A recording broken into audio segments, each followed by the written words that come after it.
예, 이번 강의는 134강 제목은 문화가 된 기독교. 인간이 태어나게 되면 보통 자연스럽게 태어난다 이렇게 이야기하죠. 그 말은 우리 입장에서는 맞는 말입니다. 왜냐하면 자연 속에, 창조 세계 속에 인간도 포함이 되기 때문에 인간도 넓게는 자연에 포함이 됩니다. 그런데 인간과 다른 자연물과의 차이점이 뭐냐? 세상적인 그 이성적 안목에서는 이렇게 나눕니다. 사자나 안 그러면 지렁이나 원숭이나 이런 것들은 문화가 없고 인간은 문화를 이룰 수 있는 만물의 영장이다. 그렇게 정리합니다. 근데 그 문화를 이루는 데는 무엇이 동원되는가?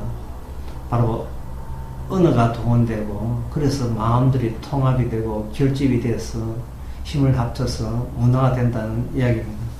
근데 이 문화라는 것이 인간들은 그렇게 자기를 정당을 하는데 이 문화가 성경에 있느냐 하는 문제죠. 문화라는 것은 성경에는 없습니다. 성경에 없는데 이 문화라는 것을 사람들은 무슨 자부심처럼 느끼거든요. 왜 자부심을 느끼느냐 하면, 예를 들면 창세기 1장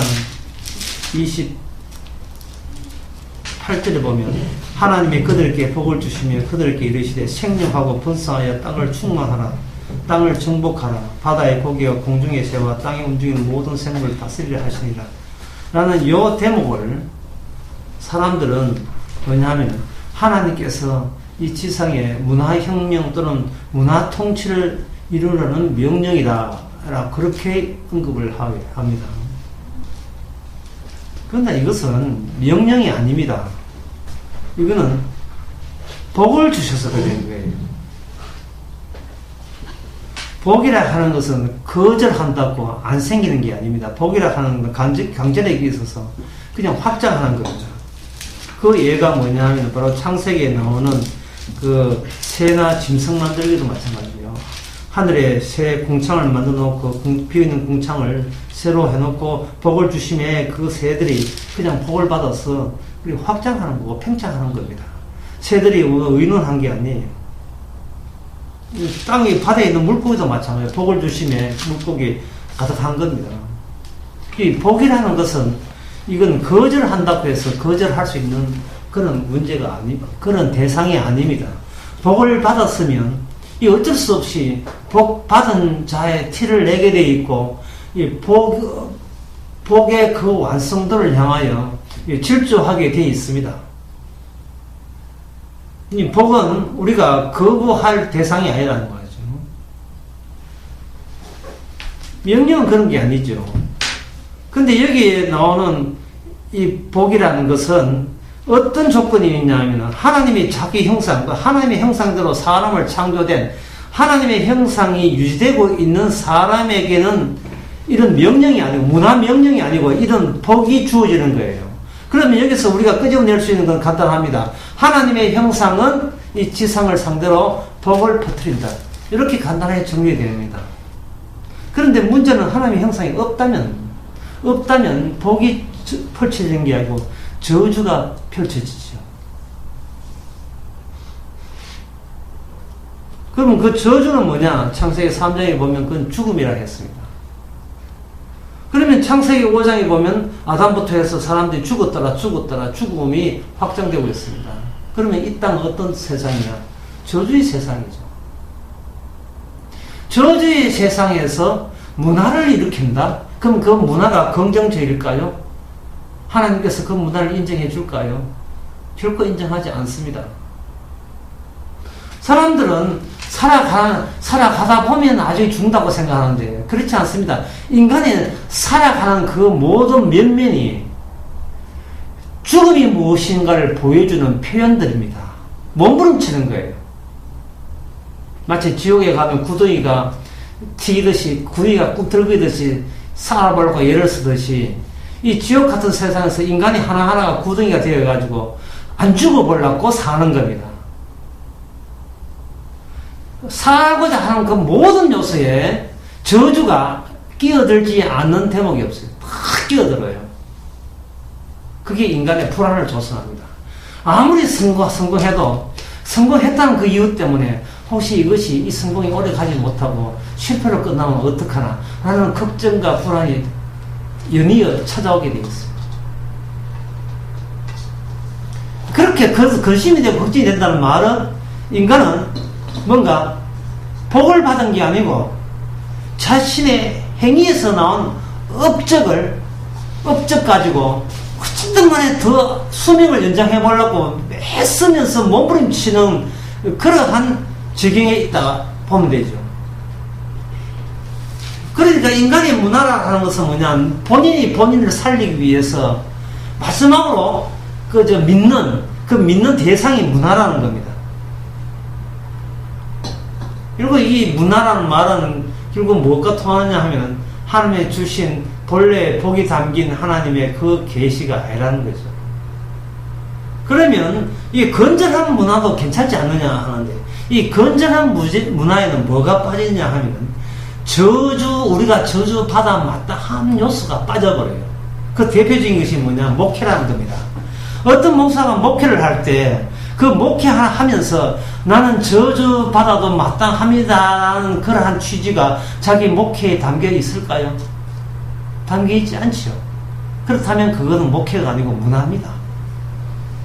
문화는 유사 계시, 다시 말해서 하나님이 주시지 않는데 자기들이 살아보려고 애쓰면서 자기 방패맞이, 자기를 커버하기 위해서 몸부림치면서 내놓는 그 업적, 그게 바로 문화인데, 그 문화, 기독교도 문화에 속하는 겁니다. 다른 종교도 마찬가지고. 인간의 행함이 가미된 것은 전부 다 문화 만들기와 관련되어 있습니다. 그 만들기가 되게 되면 그 만든 당사자는 절대로 자기를 저주받아 마땅함으로 자기를 그렇게 보지를 않습니다. 그렇다면 여기서 우리 알아야죠. 그 문화와 계시의 차이점은 뭐냐? 그것은 구약의 레위기에 잘 나와 있습니다. 성전을 만들고 성막을 만들고 옷을 만들 때는 사람들은 그런 문화로 생각해요. 아, 재주가 많아서, 탤런트가 많아서 이렇게 하나님께 기뻐하시는 그런 제작물, 어떤 문화물을 만드는구나 하는데, 그 만들어진 성막 그것이 하나님 옆에 그 자체로 영광을 받을까요? 받으시겠습니까? 받지 않습니다. 왜냐하면 거기는 뭐가 빠지냐 하면 죽음이 빠지기 때문에 그렇습니다. 하나님의 계시는 실질적으로 죽음 정도가 아니고 실제로 하나님의 저주를 받는 징표가 나오는 식으로 레위기에는 출애굽기에 나오는 그 모세법을 그런 식으로 활용하시는 거예요. 예를 들면 안식일이 문화입니까? 안식일에 나무화 따가서 돌로 쳐 죽으라 했습니다. 어떻게 보면 문화처럼 느껴지죠. 하지만 그 안식일 위반자가 만약에 내 혈연관계에 있는 내 자식이고 내 딸이고 아들이라면, 내 남편과 아내라면 본인이 돌 쳐 죽일 정도로 자기를 부정할 수 있습니까? 그럴 수는 없을 거예요. 왜냐하면 내가 그 자식, 그 남편, 아내 키우기 위해서 그건 얼마나 많은 행함이 집어들거든. 그러니까 문화라는 것은 뭐냐, 탁계에 보면 공들였던 나의 행함이 거기 소복이 담겨 있습니다. 문화는 나의 행함의 덩어리입니다. 그래서 차라리 하나님을 안 믿을지언정 자기가 만든 업적에 누가 업적을 비난하다든지 누구를 공격하게 되면 참지 못합니다. 누가 하나님을 비난해도 그거는 참습니다. 누가 예수를 비난해도 참습니다. 하지만 내가 세운 내 교회, 내가 개척한 내 교회를 누가 공격하게 되면 그 목사는 아마 참지 못할 겁니다. 저주받으라는 이 욕설이 나올 수 있을 거예요. 우리가 사도 바울의 편지에서 로마서 9장에서 우리는 분명히 알아야 됩니다. 왜 우리는 지금이라도 주 안에서 주님과 끊어져도 마땅한 존재인가를, 그것을 자인하고 있느냐고 묻습니다. 내가 구원받는 것은, 내가 구원받고 안 받고는 내가 어떻게 행하냐에, 내가 어떤 경건한 문화를 내놓느냐에 관계에 있는 게 아니고 하나님의 계시와 관련되어 있습니다. 우리 몸 자체가 주님의 계시의 결과물이어야 되는 겁니다. 따라서 결과물이라면 그 결과물 안에 다 깨놓게 되면 뭐가 날아가느냐? 내가 행했던 모든 문화적인 요소는 주님의 십자가 앞에 죄입니다 라는 고백으로 우리의 내부가 주님 앞에 감사로 이어져야 되겠죠. 문화화된 기독교, 이것은 바로 적그리 스도가 만든 거죠. 그럼 어떻게 해야 되는가? 죄인들의 모임이 바로 교회, 이것이 하나님의 계시입니다.